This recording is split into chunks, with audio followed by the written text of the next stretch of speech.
Good afternoon, everyone, and welcome to Gratitude Tuesday. So last week we were talking about an article here called "What is Gratitude and Why is it so important?" And that article comes from PositivePsychology.com. And we talked a lot about like what gratitude is and like how it affects different aspects of your life. Let me get to the right page. And today we are going to talk about why gratitude works. So this says that gratitude is a selfless act. Its acts are done unconditionally to show people that they are appreciated. A gift that is freely given is one way to understand what these acts are like. For example, if someone is sad and you write them a note of appreciation, you're likely not asking for something in return for this person. Instead, you are reminding them of their value and expressing gratitude for their existence. At the moment, you are not waiting for a return note from this person. That's my favorite type of gratitude. The gratitude that is freely given with no expectations of getting anything out of it, just to do something nice for someone. Even when we do not expect a return, sometimes they happen. Gratitude can be contagious in a good way. In the previous example, maybe when you are down, this person will write you a note too. It is definitely contagious. You know, they say like, you walk into a store and you smile at someone, that person smiles back, and then someone else smiles back at them, and it's just like keeps on going. It's such a beautiful thing. So there's two processes that gratitude can influence. The first one is catharsis. So let's see what catharsis is. It's the process in which an individual releases strong emotions.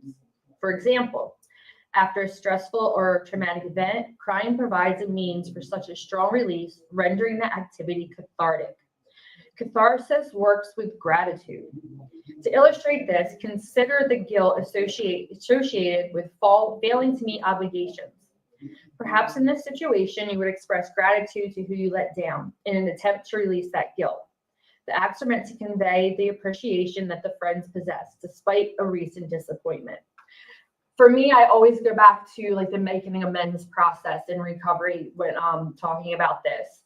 And when they talk about, you know, the feeling of guilt and failing to meet obligations, sometimes we think that we're not doing as well as we are. And, you know, having someone there to kind of like boost you up and let you know that like you are doing a good job is like important. And, you know, to recognize that person in return.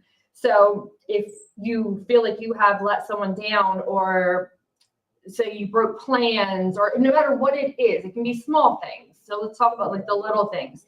It's just a nice to like say, hey, I'm sorry. I didn't intend to do this. I appreciate your understanding. There's just so many different ways to go about it. And then we look at like the bigger picture of, you know, making the amends process and carrying around all that guilt. Guilt's a very heavy emotion. And sometimes making amends, it's not always about the other person, it's about you, because they might not accept it, but you have made that effort to release yourself of that guilt.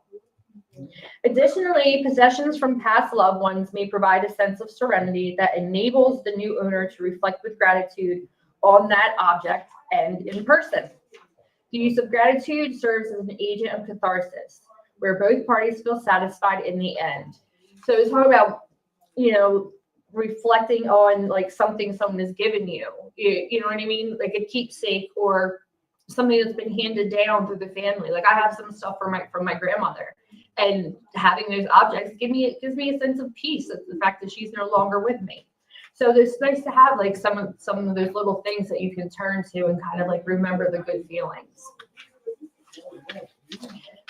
So the second is reciprocity.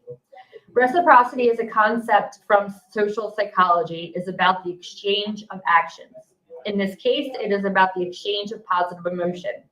When someone performs an act of gratitude for another person, in turn, that person may be motivated to do something gracious for the former person to continue the favor for a stranger. Pass it on, pay it forward. It's great for karma. It's great for a sense of self.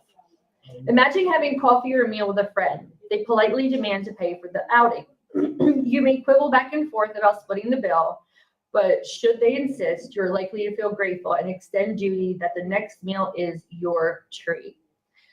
And I'm sure like a lot of you have been in this situation. No, I got it. I got it. It's okay to say like, thank you. You know what I mean? It's not it's not about like, oh, who can pay it and who can't, or you're doing something for me and expecting something in return. It's just a nice gesture. And I feel like that reciprocity with gratitude is something that really helps strengthen relationships. So we are going to skip ahead. And we are going to talk about 7 recent psychological findings related to the study of gratitude. I cannot talk today, guys. I don't know what's going on. So the first one is enhanced well-being. Expressing your thanks can improve your overall sense of well-being. Grateful people are more agreeable, more open, and less neurotic. Furthermore, gratitude is related inversely to depression and positively to life satisfaction. This is not to say that depressed people should simply be more grateful, as depression is a very complicated disease and struggle for millions of people. Instead, perhaps gratitude practices need to be part of the therapy and treatment for people who struggle with depression. And that's a tough one. When you're depressed, it's very hard to find positive things in your life, let alone express gratitude to someone. You know what I mean? Because you just don't feel it. And if you don't feel it, it's hard to express something that you're not feeling. But sometimes we need to kind of like step aside and just, make some little effort. Even if it's minute, just, they make you a meal, you're not feeling good, they cook something for you, just like, thank you so much, whatever the case may be. Because it's been found that, trying to like find that gratitude and something that you're grateful for can help a lot when you are feeling down. And like in recovery, this is one of those things where like there are going to be days that we just are not doing well. And that's okay. You can have bad days. It's all right. There's nothing that says, that you have to be happy and chipper all the time. That's just not realistic. But in including gratitude in your life and in your recovery, it does make things a little bit easier. And anything to make like the smallest amount of positive impact is worth doing. So the second one is deeper relationships. Gratitude is also a powerful tool for strengthening interpersonal relationships. People who express their gratitude for each other tend to be more willing to forgive others and less narcissistic. Giving thanks to those who have helped you strengthens your relationships and promotes relationship formation and maintenance, as well as relationship connection and satisfaction. I think that the building of relationships is one of the most important things in recovery, in life, just in general, because we have so many different relationships in our lives. Because we're not just talking about a partner or a parent or, someone close to you. You have relationships with, coworkers, relationship when you go to Wawa and see the same cashier every morning. It's like you don't realize how many relationships you have in your life. And I'll give you an example of, going to Wawa and having a relationship with the person who I'm checking out with. Because when I go, there's one person that I don't want to check out with. She's not pleasant. She's not, welcoming. It's early in the morning, and I don't want to start the day with someone who's not, feeling it. So I will wait for the person who greets me with a smile and asks me how I am this morning and thanks me, because why I may have to wait a little longer, it makes an impact on my day. To start out with someone who is, welcoming is so much better than someone who is not. So when we talk about relationships, like it's stuff like that, we pay attention to. Previously, I didn't care who was checking me out. If you were rude, I'd be rude back. And you know what? Then we were both just miserable, right? But like today, I've learned that like, pick and choose your battles. And, you can make the choice to wait and be present with someone with a more positive, happy outlook. And as far as like relationships with family and significant others and friends, like being grateful for the people in your life and being able to show it or express it is really important. Any little thing that someone does for me, I thank them. And like I've talked to you guys before about how like my boyfriend will cook dinner and then like I'll clean up the table and he thanks me for doing that every single time. Even though it's something that I just automatically do, every time I do it, he thanks me for it because he's appreciative that we are like in a partnership and not everything is on one or the other person. And that's really important to have that balance.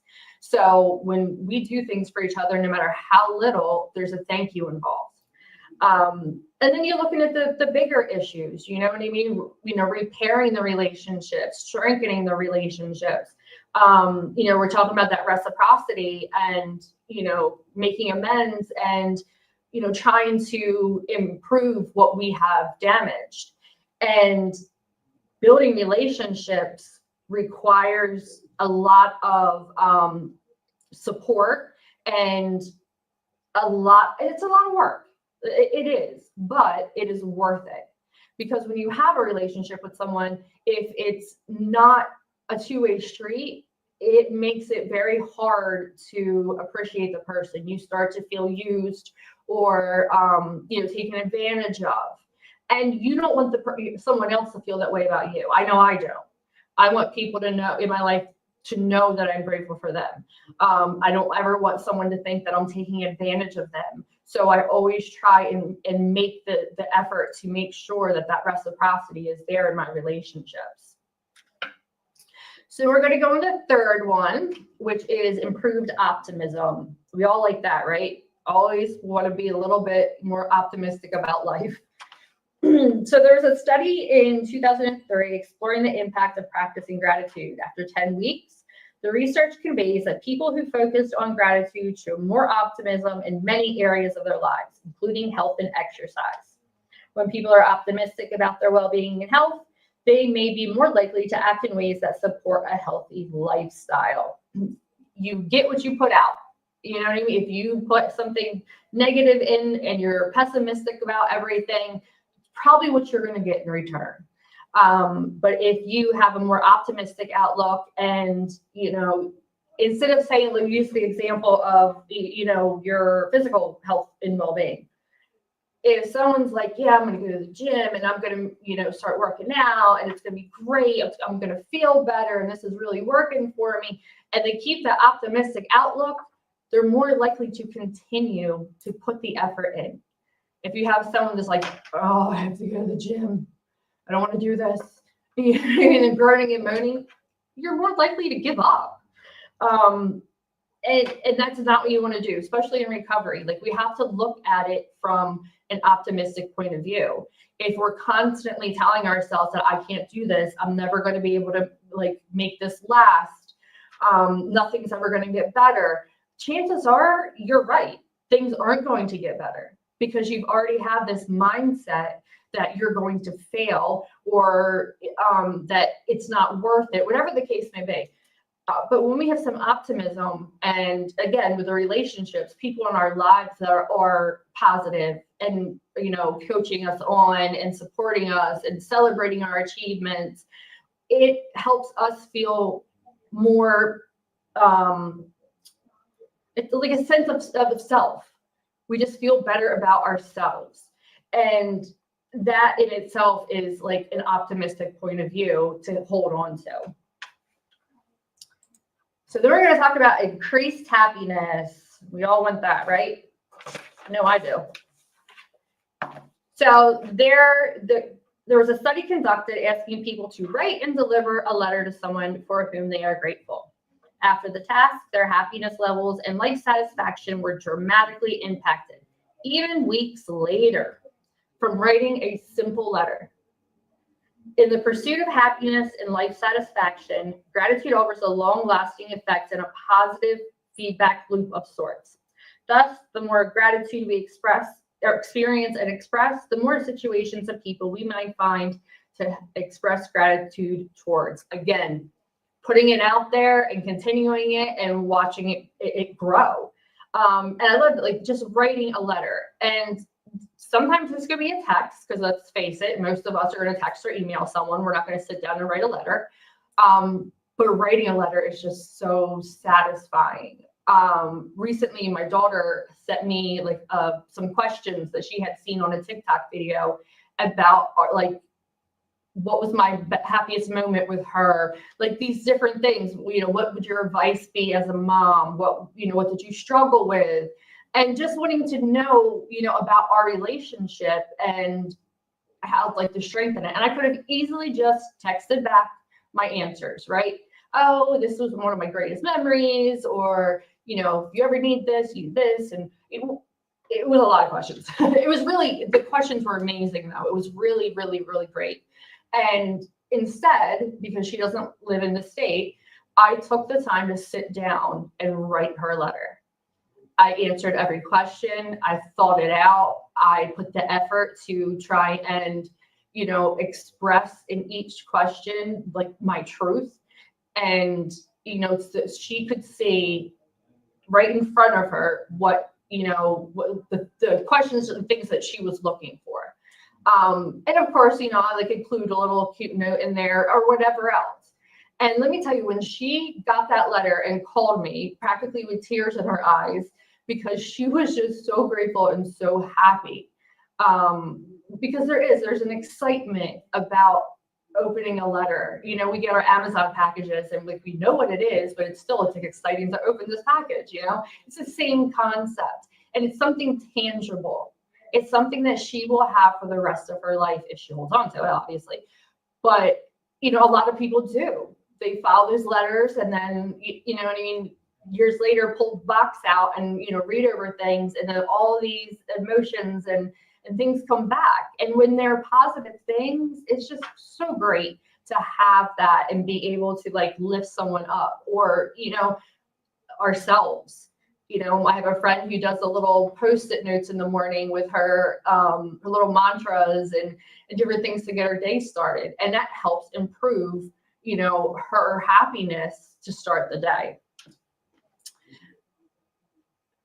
So the next one we're going to talk about is, did I skip one? I did. Oh, here it is.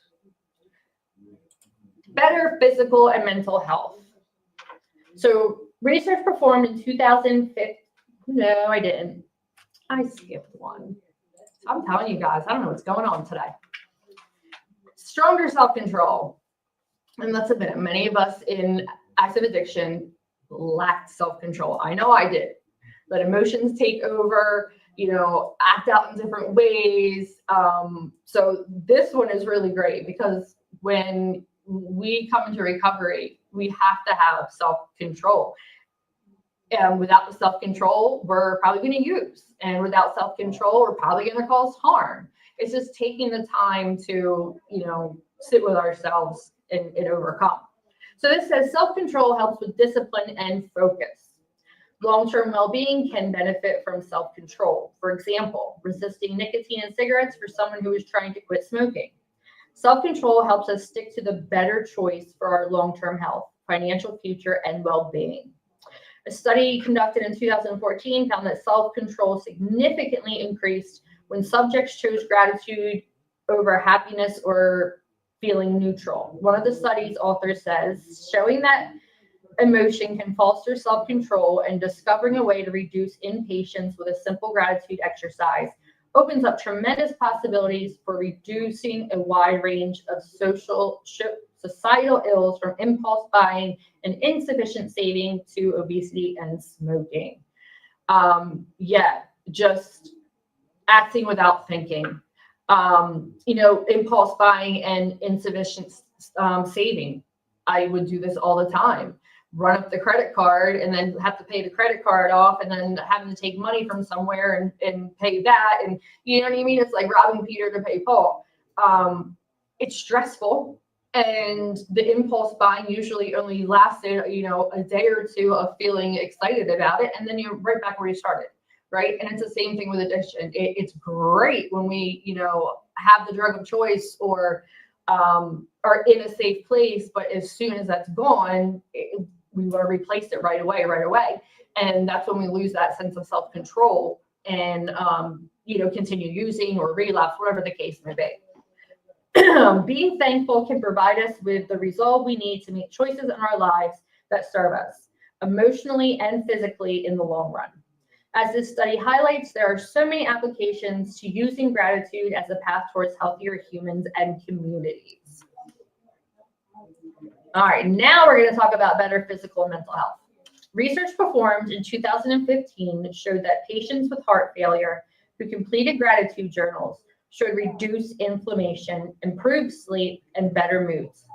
This reduced their symptoms of heart failure after only 8 weeks. How amazing is that? How amazing is that?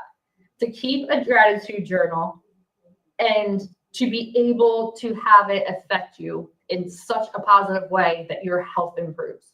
It's just absolutely amazing. The link between the mind-body connection aligns with how gratitude can have a double benefit. For example, the feeling of appreciation helps us to have healthier minds, and with that, healthier bodies. That's such an amazing impact over something that is just so simple to do. You know, and it's something you can do in the morning. It's something you can like reflect on at night, whatever you may choose. But keeping a journal is just a great way to keep your mind focused on the positive. And if you're having a bad day, that's okay too. We can reflect in that. And the last one we're going to talk about is an overall better life. Over the last 2 decades, the evidence supporting the benefits of gratitude has increased a lot. Consider this quote from the Wall Street Journal. Thank you, no, thank you. Adults who feel grateful have more energy, more optimism, more social connections, and more happiness than those who do not. According to studies conducted over the past decade, they're also less likely to be depressed, envious, greedy, or alcoholics, or have addiction issues. You know, I always go back to the line, a grateful addict will never use. If you're grateful for the things you have in life, you're not concerned about the things that you don't. And focusing on like what you have, not comparing yourself to someone else, because that's a lot. We see that a lot. Well, they are doing this, or they got that far. Why can't I be there? You know, I used to have this with my kids. Why does she get to do that? Why don't I? And trying to explain to someone that, you know, it's not about what the other person has or what you don't have. You know, I would say, well, she might be doing this, but you were able to do this. You know what I mean? There's something for everyone, and what you have is what you're supposed to have. So being grateful for that, you know, it lets go of like some jealousy and envy and some of those, you know, character defects that we try and work on in recovery. So aside from increasing well-being, psychology research shows how practicing gratitude, in this case, gratitude towards a higher power, can reduce levels of stress. Practicing gratitude can decrease levels of depression and anxiety. So the positive effects that this can have in your life are just endless. It's absolutely amazing. It's a contagious, great, you know, thing to have in your life. So, you know, write something down in the morning that you're grateful for. Write something at night that happened during the day that you're grateful for. And start the day on a positive note, end the day on a positive note, and the things in between are likely to get much better. So as always, thank you for joining us, and you are always welcome to come into the center and join us in person. And I will see you next time.